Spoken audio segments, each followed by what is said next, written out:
आज मैं आपको साइंस के 30 महत्वपूर्ण क्वेश्चन बताने जा रहा हूं जो कि रेलवे, एसएससी, सीजीएल और अदर कॉम्पिटिटिव एग्जाम में पूछे जाते हैं। तो इस वीडियो को शुरू से लेकर अंत तक जरूर देखें और यदि आपने हमारे चैनल को सब्सक्राइब नहीं किया है तो आप हमारे चैनल को सब्सक्राइब जरूर करें। तो आइए दोस्तों वीडियो को शुरू करते हैं। क्वेश्चन नंबर 191, थर्मोमीटरों में आमतौर पर पारद का प्रयोग किया जाता है क्योंकि इसमें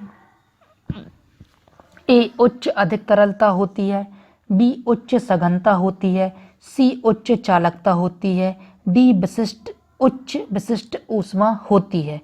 तो थर्मामीटरों में आमतौर पर पारद का प्रयोग किया जाता है क्योंकि इसमें तो 151 का आंसर सी है, उच्च चालकता होती है।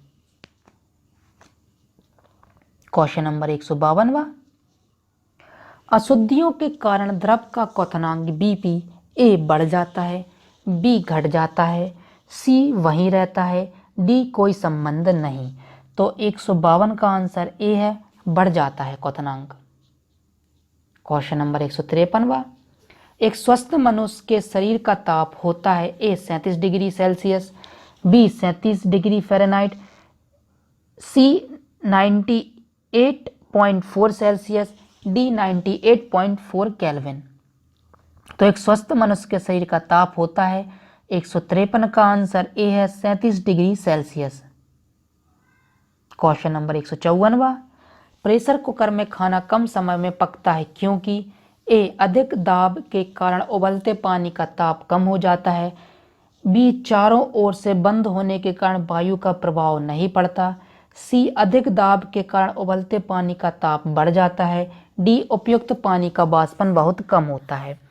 तो 154 का आंसर सी है, अधिक दाब के कारण उबलते पानी का ताप बढ़ जाता है। क्वेश्चन नंबर 155, किसी वस्तु की विशिष्ट ऊष्मा किस पर निर्भर करती है? ए पिंड के द्रव पर, बी पिंड को उपलब्ध कराई गई ऊष्मा पर, सी पिंड के द्रव्यमान पर, डी पिंड के तापमान पर। तो किसी वस्तु की विशिष्ट ऊष्मा किस पर निर्भर करती है? तो 155 का आंसर ए है, पिंड के द्रव पर।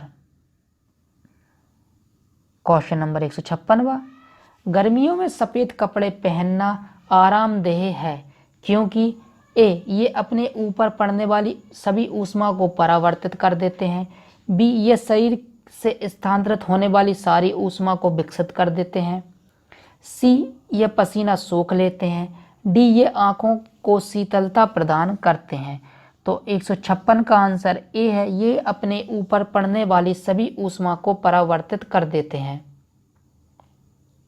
क्वेश्चन नंबर 157, खाना पकाने के बर्तनों के नीचे का बाहरी हिस्सा काला क्यों छोड़ा जाता है?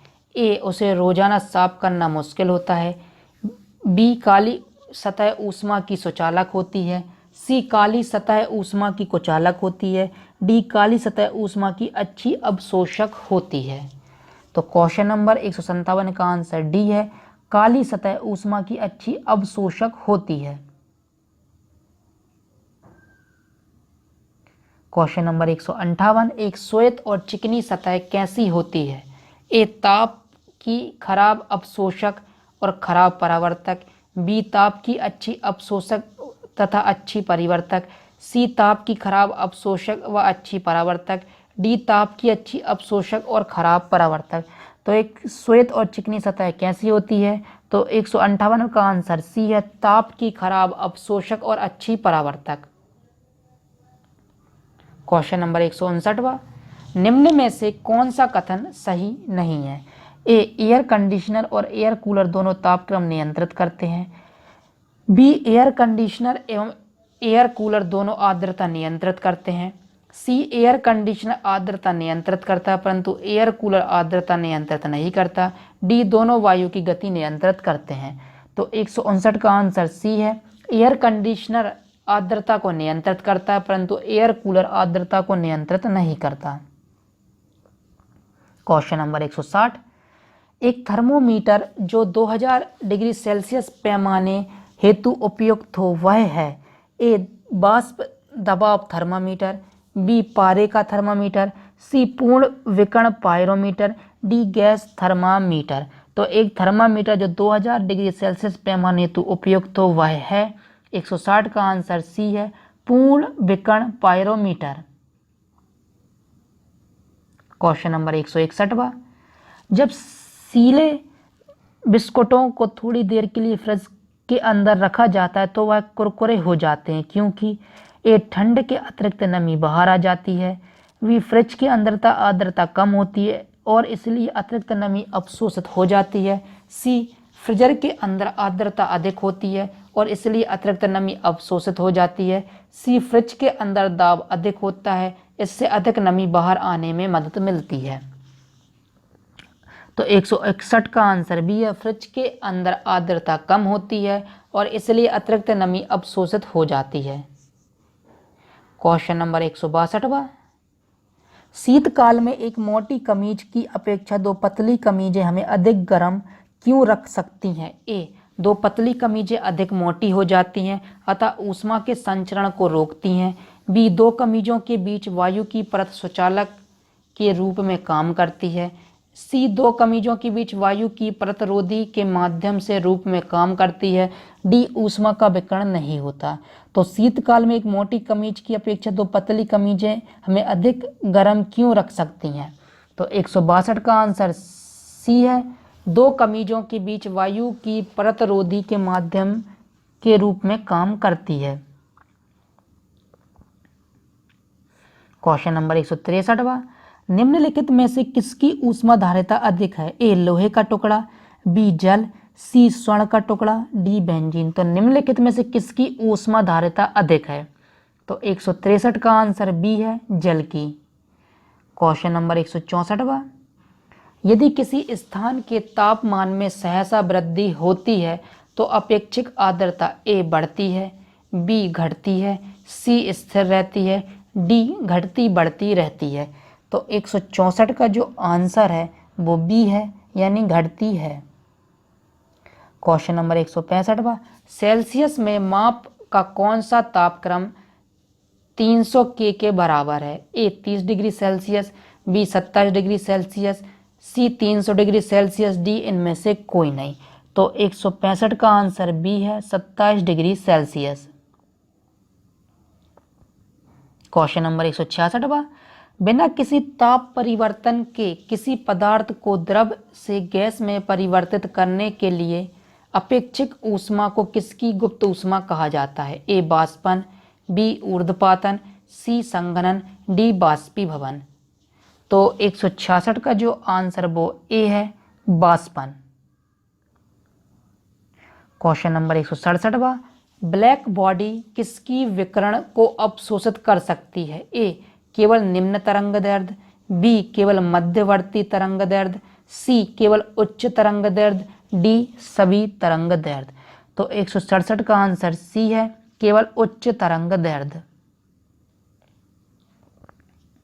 क्वेश्चन नंबर 168वां, शीत ऋतु के दिनों में हम मौसम किस प्रकार का होने पर ज़्यादा ठंड महसूस करते हैं? ए, साफ मौसम, बी, मेघा अच्छन मौसम, सी, आर्द्र मौसम, डी, अनार्द्र मौसम।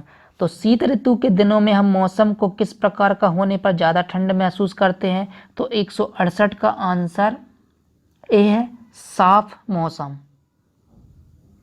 क्वेश्चन नंबर 159वां, निम्नलिखित में से कौन सा कथन सही है? ए, निरपेक्ष आर्द्रता को वायु के प्रति घन मीटर में ग्राम से व्यक्त किया जाता है, बी, प्रति 165 मीटर की ऊंचाई के साथ ताप को 1 डिग्री सेल्सियस की कमी हो जाती है, सी, वायु के ताप को बढ़ोतरी से वायु की नमी धारण करने की क्षमता कम हो जाती है, सी, ताप में वृद्धि से वायु दाब कम हो जाती है। तो 169 का जो आंसर है वो सी है, वायु के ताप में बढ़ोतरी से वायु की नमी धारण करने की क्षमता कम हो जाती है। क्वेश्चन नंबर 170वां, 0 डिग्री सेल्सियस पर जल और बर्फ क्रिस्टल साम्य अवस्था में होते हैं। जब इस प्रणाली पर दाब प्रयुक्त किया जाता है तब ए, बर्फ का अधिक भाग जल बन जाता है, बी, कोई प्रभाव परिवर्तन नहीं होता, सी, जल वाष्प में बदल जाता है, डी, बर्फ अधिक मात्रा में बनती है। तो 170 का आंसर ए है, बर्फ का अधिकतर भाग जल बन जाता है। क्वेश्चन नंबर 171, मिट्टी के घड़े में निम्न में से किस क्रिया के कारण जल ठंडा रहता है? ए द्रवण, बी बाष्पीकरण, सी ऊर्ध्वपातन, डी उपयुक्त में से कोई नहीं। तो 171 का आंसर बी है, बाष्पीकरण। क्वेश्चन नंबर 172, 0 डिग्री सेल्सियस पर एक गिलास का पानी बर्फ में नहीं बदलता, इसका क्या कारण है? ए पानी 0 डिग्री सेल्सियस पर नहीं जमता, बी गिलास के पानी को जमाने के लिए उसमें कुछ मात्रा में ऊष्मा का संभरण करना आवश्यक है, सी गिलास के पानी को जमाने के लिए उसमें से कुछ मात्रा में ऊष्मा निकाल देनी आवश्यक है, डी पानी सिर्फ 0 केल्विन पर जमता है। तो 172 का आंसर सी है, गिलास के पानी को जमाने के लिए उसमें से कुछ मात्रा में ऊष्मा निकाल देनी आवश्यक है। क्वेश्चन नंबर 173, प्रेशर कुकर में भोजन तेजी से पकता है क्योंकि वायु दाब में वृद्धि ए विशिष्ट ऊष्मा को बढ़ा देती है, बी विशिष्ट ऊष्मा को घटा देती है, सी क्वथनांक को घटा देती है, डी क्वथनांक को बढ़ा देती है। तो प्रेशर कुकर में भोजन तेजी से पकता है क्योंकि वायु दाब में वृद्धि होती है। 173 का आंसर डी है, क्वथनांक को बढ़ा देती है। क्वेश्चन नंबर 174, पसीना शरीर को ठंडा करता है क्योंकि ए त्वचा पर पानी की मौजूदगी शीतलता देती है, बी बाष्पीकरण के लिए गुप्त ऊष्मा की आवश्यकता होती है, सी पानी की विशिष्ट ऊष्मा उच्च होती है, डी पानी ऊष्मा का हीन चालक है। तो 174 का आंसर बी है, बाष्पीकरण के लिए गुप्त ऊष्मा की आवश्यकता होती है। तो दोस्तों ये थे साइंस के 30 महत्वपूर्ण क्वेश्चन जो कि रेलवे और एसएससी और अदर कॉम्पिटिटिव एग्जाम में पूछे जाते हैं। यदि आपको वीडियो अच्छा लगे तो वीडियो को लाइक करें, वीडियो को शेयर करें, साथ ही हमारे चैनल को सब्सक्राइब करें। अब हम मिलते हैं अगले वीडियो में।